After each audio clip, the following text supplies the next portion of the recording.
just because we are back to back with these sessions today. For everyone joining right now, we're so excited to have you. This is a session that I'm so glad you're attending, because this is the #1 question we get at the foundation constantly, right, Eric? Questions around insurance and waivers and all that fun stuff that often tends to be very challenging and a frustrating part of this journey. So I am so excited to have my dear friend and fellow parent, Dr. Eric Wright, on with us. And I'll let him introduce and talk a little bit more about him. But I wanted to at least, first of all, just let you know, Eric is amazing. He's one of our board members here at the Angelman Syndrome Foundation. He's also our insurance resource director. So if you ever have questions about insurance, he's one of the people that we use to reach out and support. And Eric, I don't know if you know this news yet, but this pertains to this session. We just received a very lovely gift from the Global Genes to be able to put together a full state-by-state resource guide for insurance and Medicaid and waivers and all that fun stuff. I know, we're so excited. So stay tuned for that. But I'm going to stop talking so you can get to your presentation. If you guys have questions, make sure to put them in the Q&A or chat box. And you guys have a great session. I want to welcome Dr. Eric Wright. Yes, so thank you, Amanda. Amanda is a dear friend and obviously somebody that we value tremendously as the director of the Angelman Syndrome Foundation Board. Let me introduce myself. So first off, I'm Eric Wright, and I have been in this journey for a while. I have a 15-year-old daughter who's deletion positive, Elsie Wright, and we have another daughter who is 18.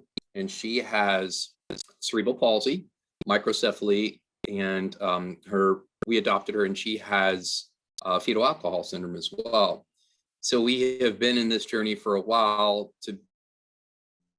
I obviously taken passionate work in insurance waivers, particularly our community. And so what you're going to get from me today is a combination of just information I've had for years.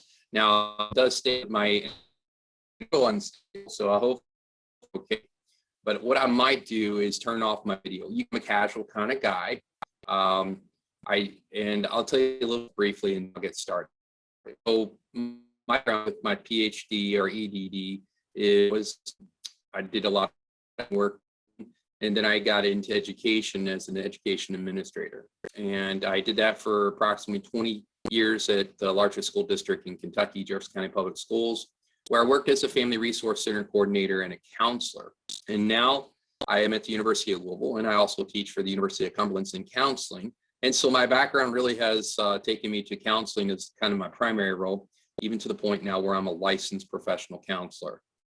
And so, I love doing this work. And one of the things that happened in 2008, I got invited to be by the then Governor Steve Beshear here in Kentucky to serve on the Commonwealth Council for Developmental Disabilities, and later have joined the Medicaid Assistant Council and have been a longtime member serving on the Commonwealth Kentucky's Medicaid Assistant Council as a parent rep. So today we're going to talk, and my wife is Debbie. We have a neurotypical son who's 12, Ethan. So that's me in a nutshell. Now, there may be questions and answers, and please feel free. So let's do some housekeeping kind of things. If you've got questions or answers, I'll get to them at the end and allow me to get through the presentation. Write down any questions you might have, and feel free to come on at the end to ask me those questions as well. Additionally, I'm going to just go through the presentation, and then when I get to some spots, I'll add in some information I think will be helpful for you as well. But I'm going to be talking about insurance waivers and the Angelman syndrome community alternatives that are available. So let's get started. So really, my objectives of this presentation, you're just going to have a better understanding of government benefits, particularly waivers, which provide some insurance benefits for individuals and their families impacted by Angelman syndrome. And that viewers will be better equipped to advocate for access to government benefits and therefore improve just the overall quality of life for beneficiaries And then that you guys will have knowledge of key advocacy groups, because honestly speaking, these advocacy groups really are critically important. Let me see if there's something that I needed. Okay, there is a hand that's raised. Yes, go ahead. I saw a hand go up. Hopefully I'm doing all right. Okay, back to that though. And so I will talk about key advocacy groups that are specific to each state, so that they have government programs that can help you. And that's going to be important as well. So like if you run into some struggles, there are people out there that actually, with attorneys, they can help you on your journey. So let's first talk about Angelman and developmental disability. So it's important to know that we are on the compassionate allowance database for the federal government as a developmental disability, which is severe or chronic. And so we have met this through the Angelman syndrome community. Cerebral palsy has as well, and others quite a bit too. So, sorry, got to do something real quick. It's attributable. So like if the disability is chronic and attributable to mental or physical impairment, or a combination of mental and physical impairment, that's part of it. If it manifested before the person attains age of 22, that's part of it. If it's likely to continue indefinitely without some type of significant change, then, and it results in substantial functional limitation in 3 or more of the following areas, then you meet the criteria for the developmental disability: self-care, learning, self-direction, economic self-sufficiency, receptive and expressive language, mobility, and capacity for independent living. Well, Angelman meets that criteria. Now, before I get into a lot of the insurance stuff, let's talk about some other things. Let's talk about money, right? So there are government financial assistance for individuals with developmental disabilities. And remember, I just said Angelman meets that criteria. So what are they? Well, Social Security disability insurance and supplemental security income. Now, you may have heard these, but it's time for you to learn about the differences of these. So let's first talk about them in a little bit in general. They're both government-based programs designed to benefit anyone who is disabled. And again, Angelman syndrome meets that criteria. Access to them is a little different though, but they're both managed by the Social Security Administration. And that's an agency you need to become familiar with if you have not already. However, the specific eligibility requirements are very different. We're going to talk about these things, and this is going to be the fast part of the presentation, okay? One significant difference is that SSDI is only available to workers earning enough work credits with Social Security. Now, you might say, well, how does that work with a child with Angelman syndrome? Well, this is where you have to be creative. And this past year in particular, I did work for an agency here that has individuals who have disabilities, but if they earn enough work credits, they move from SSI to SSDI. You might be thinking, well, Dr. Wright, Eric, how does that work for my child with Angelman syndrome? Well, you have to be, again, creative. Let me give you, for example, I'll give you a concrete example we're doing here for my daughter, both my daughters in Kentucky, all right? If you earn 6 work credits before the age of 21, you qualify for SSDI. So that earning is on credits. So if they earn $1,700, you can earn credits. And those credits apply to SSDI. I mean, it continues to, the amount of credits you have to have goes up year by year, but if you can get them at an earlier age, before the age of 21, particularly doing work with a job coach, that's what I'm suggesting. It could be with a job coach, one-on-one job coach. It could be anything. It could be an LLC that you create as a family specific to your child. That's what we're doing in Kentucky here. So we have an equine assistance farm. That's where it's going to be eventually a nonprofit, but it's an LLC. But our daughters work on our farm to earn work credits. The farm pays will pay our daughters. Once our daughters receive that income, they earn work credits. Well, that's important because the difference in benefits for SSDI is substantial compared to SSI. We'll talk about that.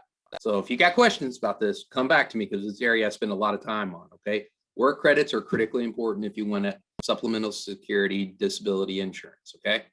Now, while SSI disability benefits are available to low-income individuals and their families, for children particularly, or for my daughter now, Ella, who's 18, she is considered to be an adult. I'm her guardian, and we went through guardianship with her as well, but she now gets SSI, but eventually we want to transition her to SSDI, okay? But they get SSI whether they have earned sufficient work credits or not.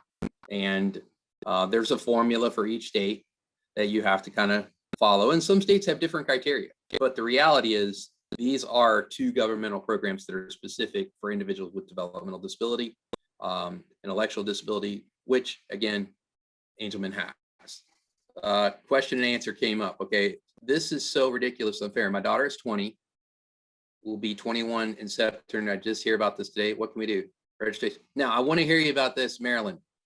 Just because she's going to turn 21 doesn't mean she can't continue to earn work credits. She can continue to earn work credits all her life, right?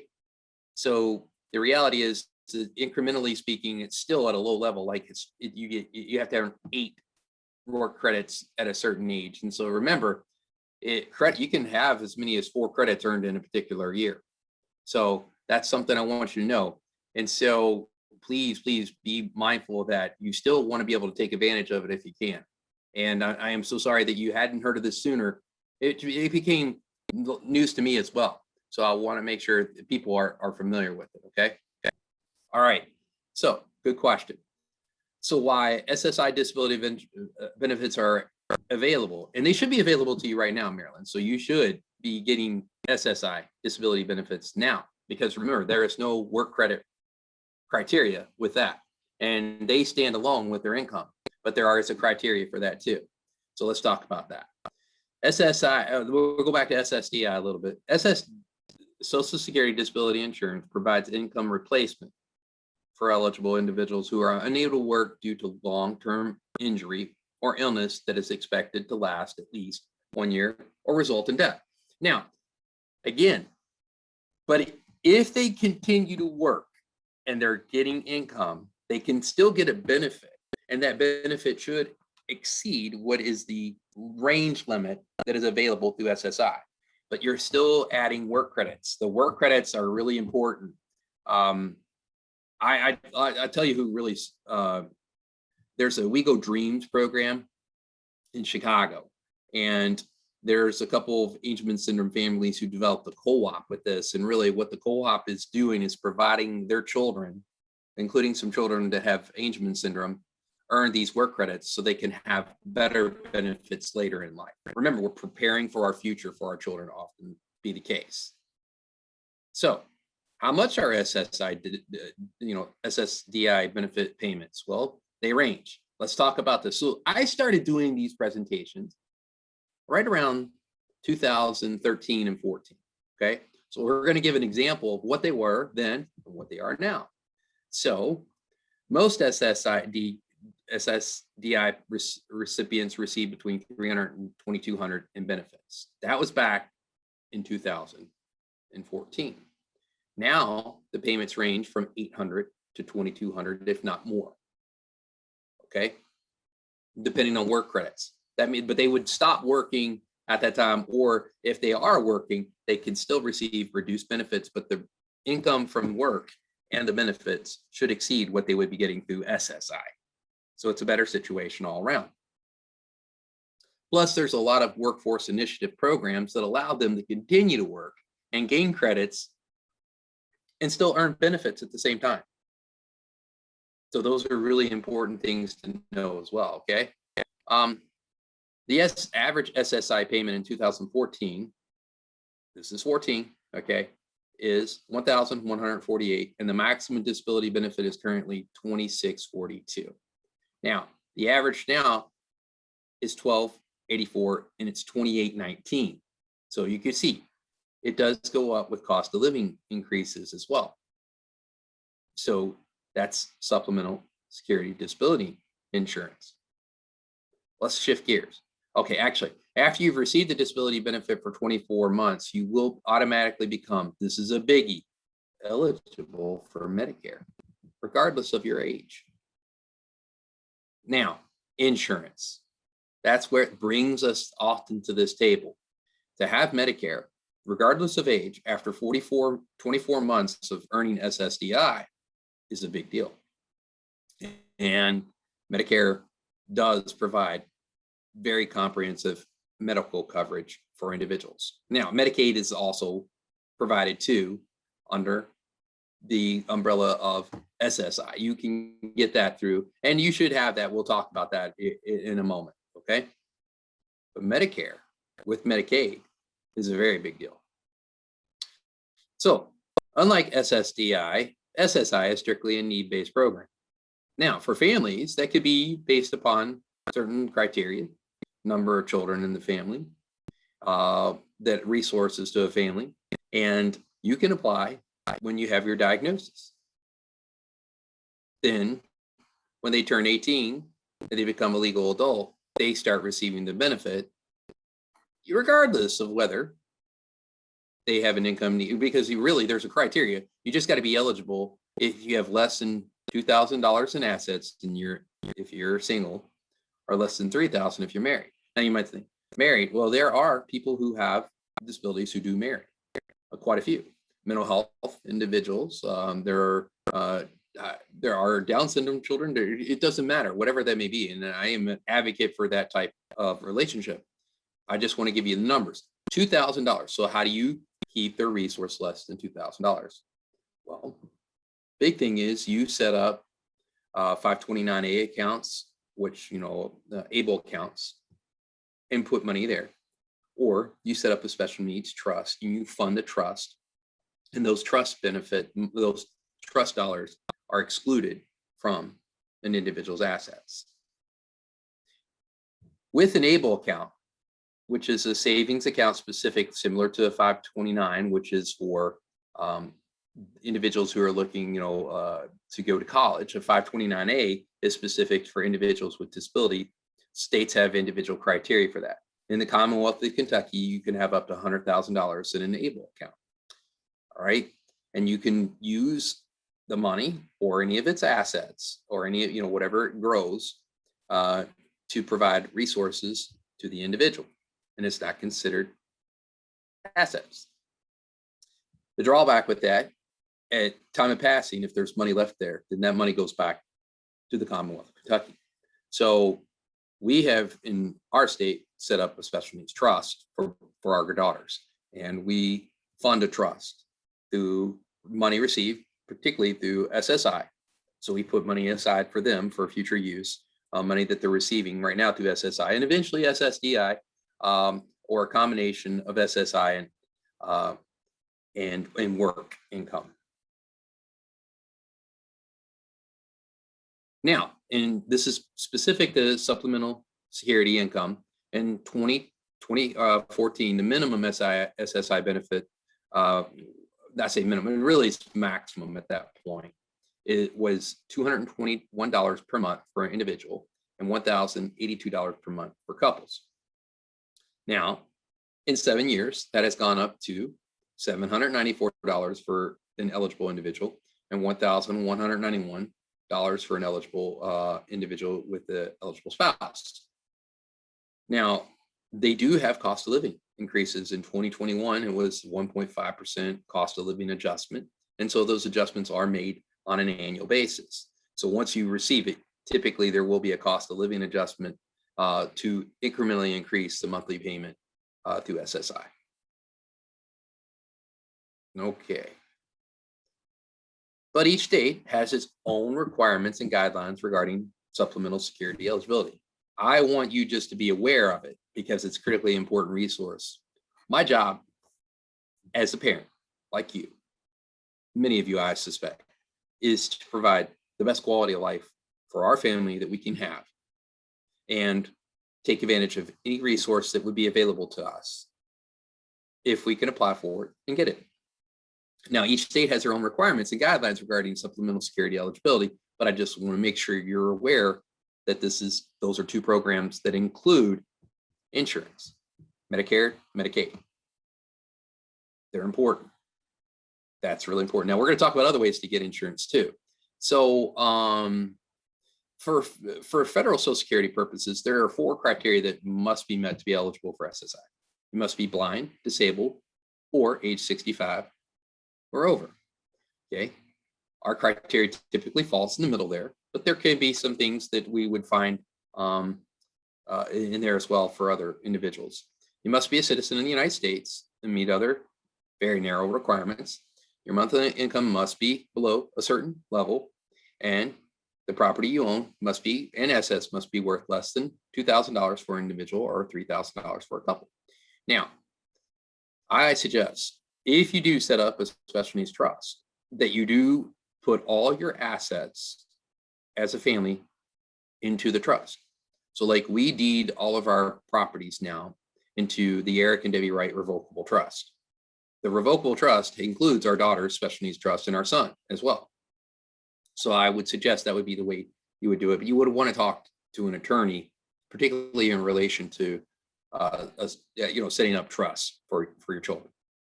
I'm pretty decent in that area, but it's not an area of specific expertise for me, where I'm very familiar with waiver programs we're getting into next, which is Medicaid. Let's talk about Medicaid.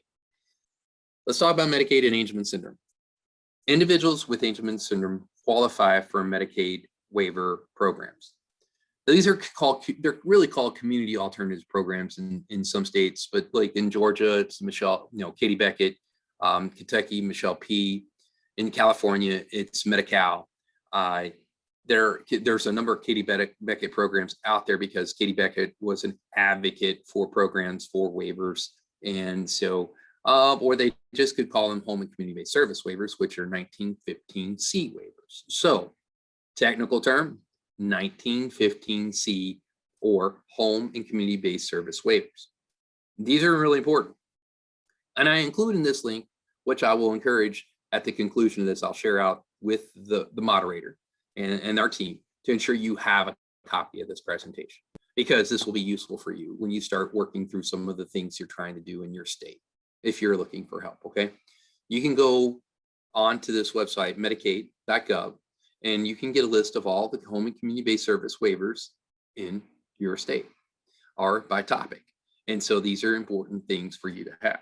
I even supplement that with another one later too. So let's talk about level of waivers, waiting lists, and advocacy. This is where I tell people you've got to pay close attention to this part, because people get very confused. Even when I do my advocacy work, people get very confused. And some states have varying different levels of how you have to go and navigate certain situations.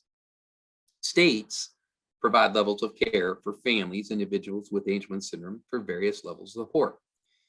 Be mindful, Angelman syndrome requires a lot of need. And and you can tell people, if you look at the federal government list, it's on the compassionate allowance for SSI and SSDI programs. So it's there. It's already been met. It's already been included in the listing for federal government. So like if you go and you just say diagnosis on a script from a doctor, Angelman syndrome, it typically will qualify them for services through any of the programs that I mentioned preceding this slide here. But the states have their own processes by which you apply. So, and they have their own varying level of supports. We'll talk about how that can be impacted. Some levels include residential service waivers, which they have really long waiting lists. So we have been on what's called the supports for community living waiver waiting list in Kentucky since my daughter, who's 18, was 2. So it's been 16 years, and she hasn't moved on to that list. Here's typically how it works.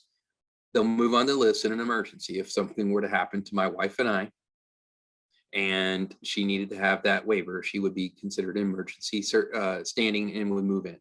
Or if our health deteriorated and we were no longer able to care for her. Literally, that's the way it would happen. Now we're making every effort to provide supports surrounding both our girls, that they have the ability to be cared for outside of any institutionalized care, because that's not the goal. As a matter of fact, that's why these waivers exist. It's to keep them out of any institution. And I'm a firm advocate for inclusion, but there are differing opinions on that. But I want my daughters in the community. And I think a lot of people have moved that direction, including with the Olmstead Act, which is trying to eliminate institutionalized care. I think we're moving in that direction. But it's important, if you got a young child, it's important to get on these lists as soon as possible. I mean, like ASAP, diagnosis, get on the list, whatever the wait list will be. And here's the great thing about it: get on the list for all levels. If there's a level 1, get on that list and start receiving services, but be on the list for a level 2 and level 3. It's a hierarchy, and we'll talk about that. And I'll tell you an example of it. But you can obtain another level waiver support while you're waiting for more comprehensive, better waiver services. So we get the Michelle P. waiver, but we are waiting for supports for community living waiver, which includes residential supports and better supports and services for our daughters later in life. Before we had the Michelle P. waiver, we had what's just called the home and community-based services waiver. It was a level 1. Then we got level 2, which is Michelle P., and we're waiting for level 3. Think of it like this, all right? I use an analogy of a car. There's a very functional car out there. It might be a 4-door coupe with a 4-cylinder engine, and it has roll-up windows, a 5-stick manual transmission, right? And it just has an AM/FM radio and cloth seats, and it's what's called, but it's functional, right? It gets you to point A to point B, and you get it because you need it. Well, that's kind of like your level 1. We'll say that's like the Kia, I don't know what's what. There's the cheapest model vehicle that'll get you from point A to P, but we're talking very basic level car. Okay, that's the example of a waiver. You get it, it's functional, it gets you from point A to point B, and it starts you on the process of learning to drive, right? And then as you get further along, you might say, I'm going to upgrade, right? I'm going to upgrade to a sedan. It's going to be a Honda Accord. It's going to be a 4-door. It's not going to have any of the major bells and whistles, but it'll have a CD player. It's going to have really nice power windows. It's going to have a few more things on it, cruise control. It might even have navigation on it, but it's better. It's better than the level 1. It's bigger. It provides more bells and whistles, and it's a little bit more comprehensive as far as the vehicle. Now, the level 3 would be whatever vehicle you think is the top vehicle for your preference. For me, I'd say it could be like, I'm going to use an example of like a Mercedes SUV, leather seats, navigation, all the powers, all the safety features. It's going to have, Bluetooth for my phone. It's going to have everything that I could think of that it would need to make sure that I have anything I want in a car. That's your highest level. So use that as your analogy of the hierarchy of labels: basic car, mid-level car, upper level, very nice luxury sedan or luxury vehicle. Okay.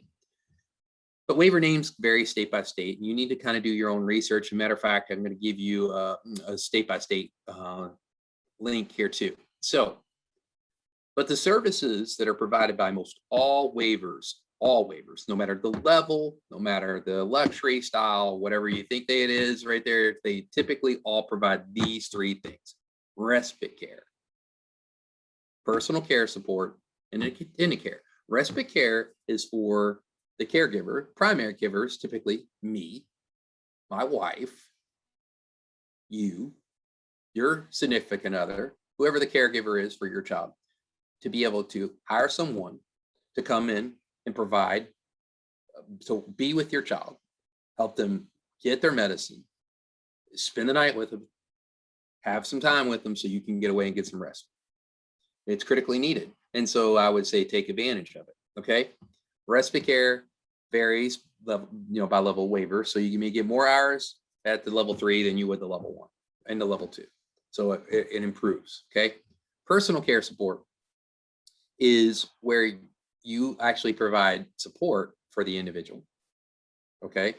And that includes hygiene, toileting, that can include preparing meals, feeding, medication administration. Anything that you can think of that is literally related to their hygiene and health and daily living needs is personal care, okay? And then attendant care could be someone who is kind of performing at the same level of respite care, but is doing it a longer period of time so that you can continue to work, okay? Those are the basic, typical services provided by all waivers.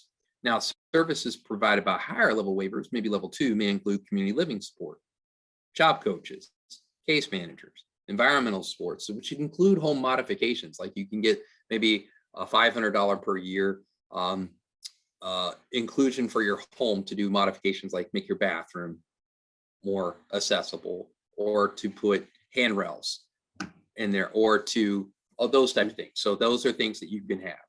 Services for the highest level typically include all the above services that I've mentioned, these 2 previous bullet points, but additionally includes residential supports, which would be a daily living allowance that you pay out to someone to provide funding for 24/7 residential care, including staff residences, which means they could own their own home. They could have 24/7 care on a rotating shift, like what I like to call 3 8-hour shifts, or some of them are group homes, okay? You have to be creative in doing those things, but these are some things I want you to be aware of. The real focus of these, and these are insurance related programs. By the way, if you get on these lists, you're getting Medicaid. So like if you get level 1, 2, or 3, you've been approved for Medicaid, okay? And the focus of home and community-based service waivers is to provide support and services within the individual's community. There are typically 2 ways to receive supports and services. Now, this is really important because this comes with each state. You could go and you can use a traditional provider. A traditional provider is an agency who coordinates care along with all supports and services. So they do the training, the hiring, they coordinate time, they send them to your house, they take care of their payroll, they take care of everything. So they're coordinating on a traditional side with their employees to provide care for you using the waiver. This whole person-centered self-directed option, PDS, person-directed services, self-directed option, allows the individual, that means the child with Angelman syndrome, and a representative, who could be a parent representative, to coordinate supports through utilizing their own budget. Whatever that budget would be, typically for the traditional side, you get, but you get to hire, you get to train, and you can fire individuals from within your community. It could be family, friends, and neighbors. Family, friends, neighbors. Family could even include parents. If one parent is a rep, the other one could be providing personal care, and they actually can receive compensation for that. That's right, I said it, family, friends, and neighbors. Each state has distinct criteria to meet those qualifications. Some are age-based, okay? Some of them are, and typically age is one of the things that is there. Some have, they have to have, do they live within the home? And if they do, maybe they can't. So the purpose of self-directed options is allow the individual with family to support direct services which impact their daily quality of life. Regardless of how a plan of care is often developed through the person-centered planning process, you are in control. But planning for the future is key, and Medicaid waivers, I'm telling you all, they're critical. Get on them early. Each state has a process by which you need to follow to get on those lists. Start early, be on them early. Now, I want you to know some additional Medicaid information. Waiver eligibility varies state by state. Some states apply what's called the 300% above federal poverty rate. Right now, for a family of 5, that would be $93,124 net income, right? Maybe even gross. I get a little confused sometimes on that gross, but regardless, it's 93,120. But others use what's called medical deeming, which means if it's deemed necessary for the individual to receive Medicaid, they get on it no matter what. So I talk to people often about this issue. They'll be like, well, I can't get on it because of my income. Okay, it could be that they're using the federal poverty rate and you're exceeding that, so you're probably not going to be able to qualify until they turn 18, okay? That means they stand alone by themselves with a guardian, okay? or conservatorship, or however you're doing it. But regardless of such, at 18, everything changes because they stand alone on typically, okay? But you can get it much earlier if your state allows it to be received at an earlier rate. Regardless of such, get on the waiting list. That's the big thing. Medicaid and what medical and institutional deeming is another criteria, which I think is probably most states are using. States consider a child under 18 as if they are in an ICFMR facility, which is an institution, intensive care facility for mental retardation. I have to say it, that's how it is. It's ICFMR, and it's been around for a long time. I don't like it, but that's really saying that if they didn't have a parent that was providing care for them, they're probably going to be in that type of facility. And it doesn't count the parent's income if they use medical or institutional deeming. Most likely, both children and adults qualify for waivers based on income, or if medically institution deemed. Now, guardianship becomes important at age 18 to 21, and you start seeing that. And each state has its specific procedures for applying for guardianship for an adult with Angelman syndrome. We just went through that this year. We had to have a medical review, a psychological review. We had to have our daughter have a guardian ad litem court-appointed attorney, and we did a Zoom call. We filled out the paperwork.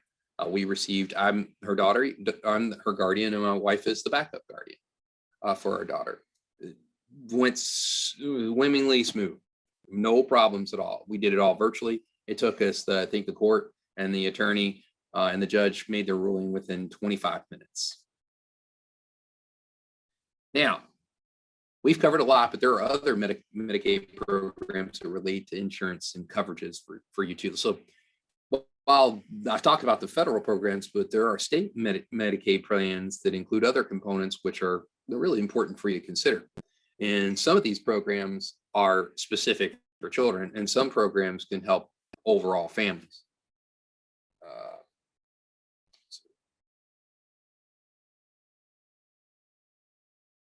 Sorry, got to do something real quick. Keeping up with the child. Our daughter had a seizure today, so I apologize. I have to tell you the reality is, and so I'm keeping up with some things, and that's a reality. So some programs, sorry, folks. Okay, so those are some things I want you to be familiar with. So let's go back to Medicaid and mandatory federal benefits. These are mandatory federal benefits if you receive Medicaid, okay? Physician services are included all the way you can read these. Physician services, hospital services, both inpatient and outpatient, laboratory and x-ray services, early and periodic screening, diagnostic and treatment services for individuals under 21. We're going to talk more about that one in a second. It's called E.P.S.D.T. Medical and surgical dental services are mandatory if they're surgical, okay? Rural and federally qualified healthcare centers, family planning, pediatric and family nurse practitioner services, nurse midwife services, nursing facility services for individuals 21 and older, and home healthcare for persons eligible for nursing facility services. Those are mandatory. Optional service can include prescription drugs. Now, so that's optional state by state. Thank goodness in Kentucky, prescription drugs are covered. We do have a primary insurance and we have Medicaid as secondary, but prescription medication is very expensive. So most states do cover prescription drugs. Clinic services that can include an orthopedic clinic, that can include a neurology clinic, that can include a PT clinic, all of those things. Dental and vision services and supplies, that's gone back and forth.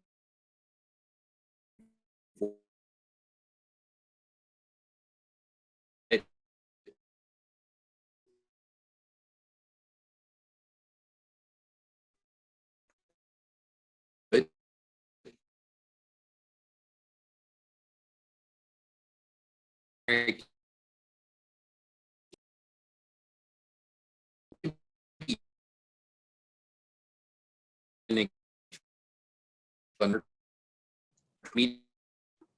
you're cutting in and out quite a bit. Have I been doing the entire time? No, just this last slide. Okay. I'll slow down. Looks like I'm trying to get a good connection point. So give me a second here. Okay. Looks like it's better now. Okay. Can you tell me if it's better as the moderator? That is better. Okay, great. Okay. So I won't read the rest of these, but I want you to be familiar with them, okay? And just know that I think that the PT is really important all through. I also think that prescription advocate for that. And I would say personal care services are something I strongly advocate for. Now, I told you I would talk about Medicaid in children. Once you get it, if you're on Medicaid and you have a child that's 0 to 21, each state federally mandated to provide early and periodic screening, diagnosis, and treatment program. That is a huge deal, you all, because there are certain things that may not be covered by Medicaid, but this program is very comprehensive to the point where people ask often, quite often, how do I get a safety bed? Or how do I get a Convad stroller? Or how do I get a special car seat? All of these things. The reality is, if you have Medicaid and you can get a prescription from a treating physician that indicates that it's medically necessary for a stroller, a car seat, a bed, then you submit it to Medicaid, and E.P.S.D.T typically will pay for it. And I'm not saying always, but we have not had any rejections for our family, but we've had to appeal a couple times. So yeah, it's a process. And so I want you to be mindful. Even with your regular insurance, everything is appealable before an appeal committee. So be mindful of those. When you have primary insurance and Medicaid is secondary, if you get a denial, you have the right to appeal, always. And so this is kind of from the Health Resources and Administration for Maternal and Child Health, which kind of oversees this, okay? So here's the big thing. While there is no federal definition for preventative medical necessity or federal amount, duration scope rules require that coverage limits must be sufficient to ensure that the purpose of the benefit can be reasonably achieved. The purpose of E.P.S.D. is to prevent the onset of worsening the disability, the illness of the child. The standard of coverage is very broad. The standard of necessity used by the state must be one that ensures a sufficient level of coverage to not merely treat an already existing illness, but also to prevent it from worsening. So I've used this multiple times. And so a Kentucky example is for PT/OT and speech therapy services. Look, if you want to make improvement, then you need to have therapies to go along with them, okay? And if not, it could result in losing mobility, losing skills, or reduction in communication. So it's very important that you know these rules and regulations. Now, this one's a big one that'll blow you away.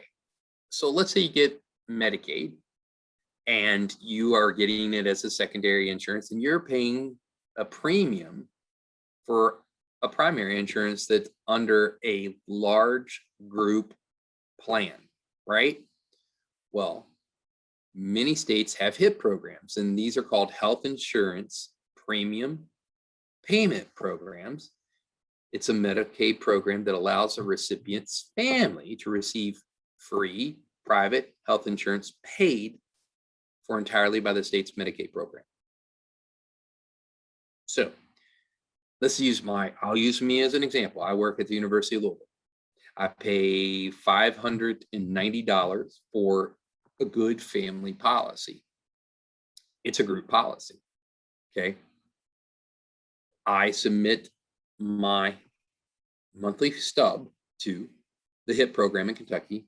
They reimburse me for my insurance. I get it all back. So whatever my premium is, I get it back. Here's why. Medicaid wants me to maintain my primary insurance without any burden to ensure that I have primary before I use my daughter's secondary Medicaid. So, but they're going to do a cost deeming analysis. They have to see this on an actuary basis. It's more effective for them to pay that than allow them just to be a straight standalone Medicaid recipient. Okay, this is part of the Omnibus Budget Reconciliation Act that authorized state to implement this HIPP program. So it's been around for a long time. I've known about it for about 8 years, but somebody told me about it. I'm like, nah, you're kidding me. No, they were like, Dr. Wright, I'm telling you the truth. And I'm like, all right. So I was in a Medicaid meeting and they told me about it. And I said, I'll give it a shot. From there, I have told everybody I know about HIPP programs. Check them. Now, a lot of times people get to a point where they're just like, I have tried everything you've told me, Dr. Wright, in my state, but I am not getting anybody to help me. Well, a while back, there was this Developmental Disabilities Assistance and Bill of Rights Act, the DD Act. And it was in 1963, and it was reauthorized in 2000. It's been reauthorized, and it ensures that individuals with developmental disabilities participate fully in their communities through full integration and inclusion in the economic, political, social, and cultural, religious, and educational sectors of our society. And it further ensures that individuals with developmental disabilities and their families participate in the design and have access to culturally competent services, supports, and other assistance opportunities to promote independence, productivity, integration. So it's a federal act. It's been reauthorized. But in each state, DD Act funds some very important agencies. Key, each state and territorial councils have developmental disability councils or councils on developmental disabilities. In the Commonwealth of Kentucky, it's the Commonwealth Council on Developmental Disabilities. I served as a member of that council for nearly 9 years and learned a tremendous amount. Mostly though, the people that are on that board and the families that are on those boards know about resources and know how to help the family find those resources. But even further than that, there are in each state there are university centers for excellence in developmental disabilities, education, research, and service. They're called UCEDDs. These are agencies in the Commonwealth of Kentucky. It's the Human Development Institute at the University of Kentucky. They too are often, and most are, members of the Council on Developmental Disabilities, but they have people, professors, people that serve as waiver evaluators, people that serve as national excellent programs coordinators, workforce initiative coordinators that can help your family. But the most important one I tell you is this: P&A, protection and advocacy systems in your state. They are there to protect your child and advocate for your child and family. To the point, they have attorneys that can help you navigate challenging circumstances that you may be facing. They're federally funded. They're authorized by the DD Act. They are there for you. And they also often have projects of national significance that are relevant as well. So it's important that you know about these agencies so that you can take advantage of them. And beyond that, there are a couple others. The DD councils I put in here because it goes into, I encourage people to get on these developmental disability councils in your state. Become a DD council member. It'll help you become a tremendous advocate, resource person in your community. It's governors and state agencies appoint people, so you have to apply. So it's a governor, typically the governor in Commonwealth of Kentucky appoints people after you seek appointment. And it's a simple application, typically in your state. Once you get on, you go to meetings typically once a quarter, and you learn about what's going on at all the collaborating agencies: Medicaid, Office of Vocational Rehabilitation, Commission for the Blind, Dental, Hospital, University Center of Excellence, Protection and Advocacy, ARC chapters, which are, that's another one we're going to talk about too. And UCEDD is a grant program providing support for a national network of universities that really support what we want. Is they want to increase independence, productivity, and integration into communities. They have 4 broad tasks: conduct interdisciplinary training, promote community service programs, provide technical assistance, and conduct research. They're there for us. They're funded by the federal government. They support Angelman syndrome, meets the criteria of people they support. They're required to. And talk about P&A. That's to empower, protect, and advocate on behalf of persons with Angelman syndrome and their families. The P&As are independent of any service providing agency, and they can do legal, administrative, and other remedies to resolve problems. P&As enhance the quality of life for people with developmental disabilities, including Angelman syndrome. I've used them. I'll give you an example. Back when my daughter was in 3rd grade, this is my daughter CP. She had a choking incident in school on a hot dog, okay? And the aide in the school freaked out. You know, she was fine. She just had a little choking incident. So they went to the chair of the Exceptional Child Education Program and with this choking situation, and they attempted to mandate that my daughter would have a fully pureed meal every day. Now, I was working at the school, and I said, I want you to puree a meal for me and tell me, you know, and wrap it up. So we went into a meeting, and I told him, I said, we're not going to do that. My daughter is going to eat food just like everybody else. She's going to go through that lunch line, get her tray, get food. She choked on something. Do you know how many kids choke on hot dogs? Quite a few. Statistically speaking, I had the number. It's like and she didn't have to have that Heimlich maneuver or anything like that. It was just a mild choking incident, right? Many kids have this situation, right?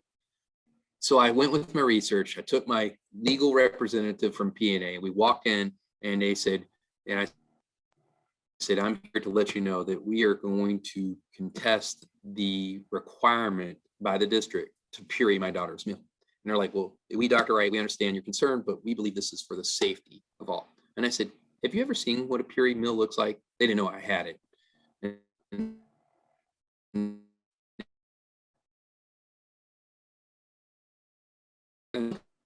know what it is. Right. I want my daughter to be able to differentiate food. So P&A represented me in that situation. And they'll do that for you too, and various other things as well. All right. We're getting in the home stretch. Lastly, ARC. The ARC of the United States is an organization serving people with intellectual and developmental disabilities. It is a private nonprofit originally founded in the 1950s by parents and individuals with developmental disabilities. It's been around for a long time. Since that time, the organization has established state chapters in 39 states with 730 local chapters in states across the country. The ARC of the United States is based in Washington, D.C. They have people that can help you advocate for your needs as a family. And they're very knowledgeable about resources in your family or for your family. So don't be afraid to call them. Folks, it's been about 54 minutes of me giving you information. Now I'm going to look here to question and answers, and don't mind even including some comments if there's some people who would like to comment.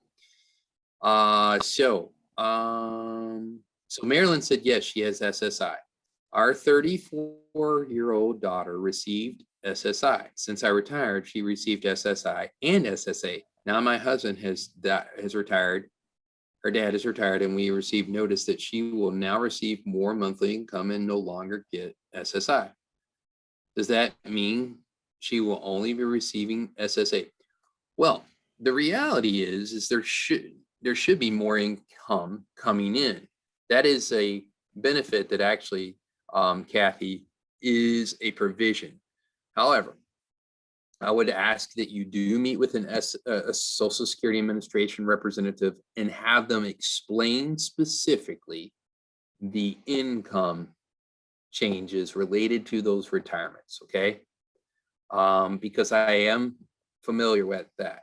And that should mean more benefits, but you need to make sure you kind of get a important follow-up on that too. No, she should not lose her Medicaid though, if she loses her SSI benefits. Matter of fact, she will be able to maintain that, but it's important that you do follow up with, is she receiving Medicaid right now through the waiver program, Kathy? And I'll ask that you can answer that question if you want. And then Marilyn said, my daughter is in a care home, an agency that handles her SSI, kept 1,500 safe for future need for burial services when the time comes. And we purchased a plot space in the cemetery that for that purpose. We tried to use the money we received due to COVID. My question to you, is that money safe and not counted as exceeding amount? I believe that future planning money would be, but you know, I would definitely want you to consult specifically with somebody in your state about that. But I think yes, the answer, in my opinion, I like to say yes to everything. I believe yes, that should be safe.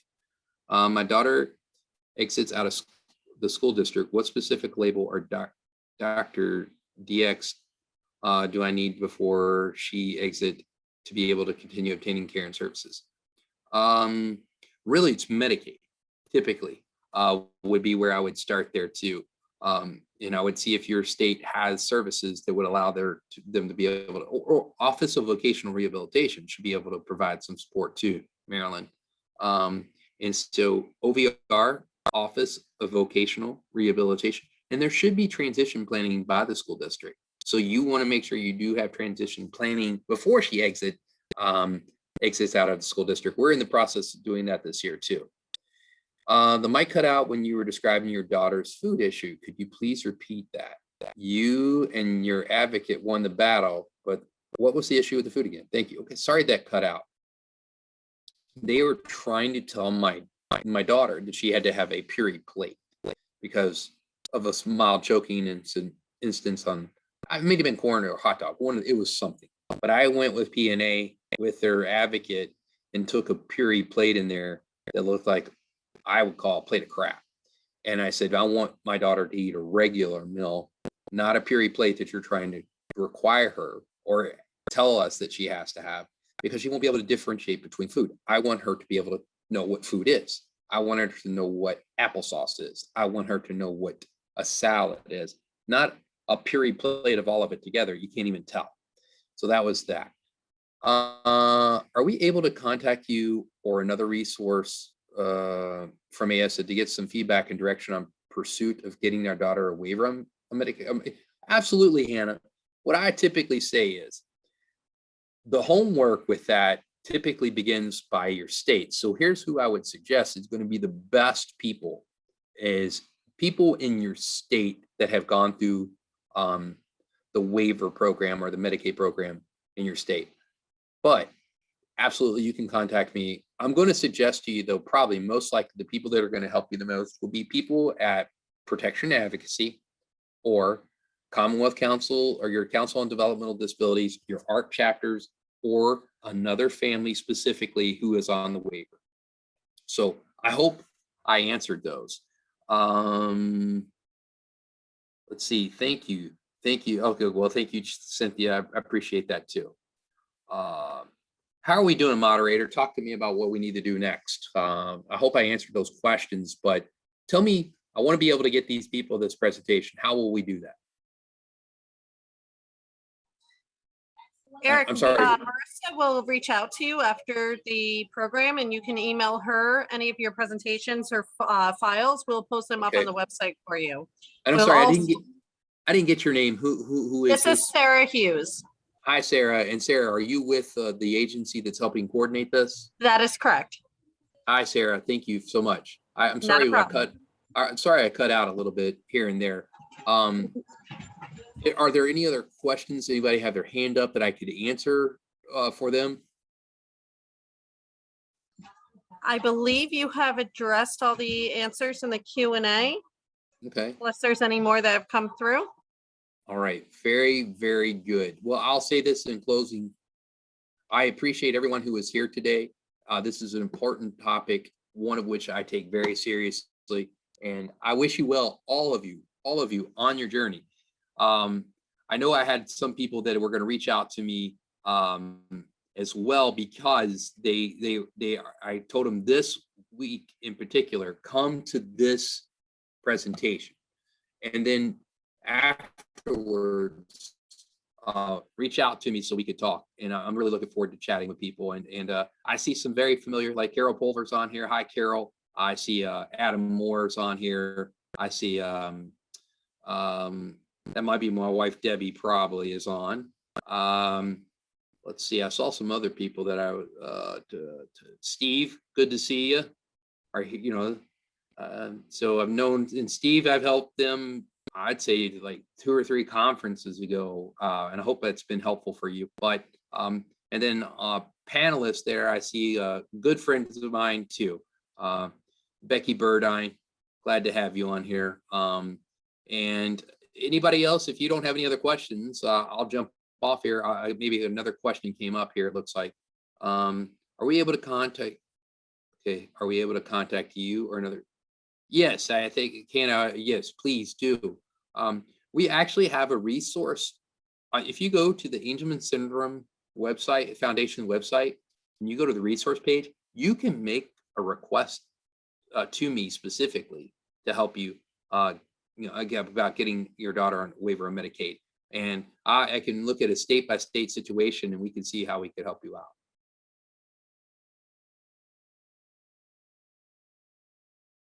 All right, very good. Let's see. Okay, great. Thank you. Will do. All right, so I answered that.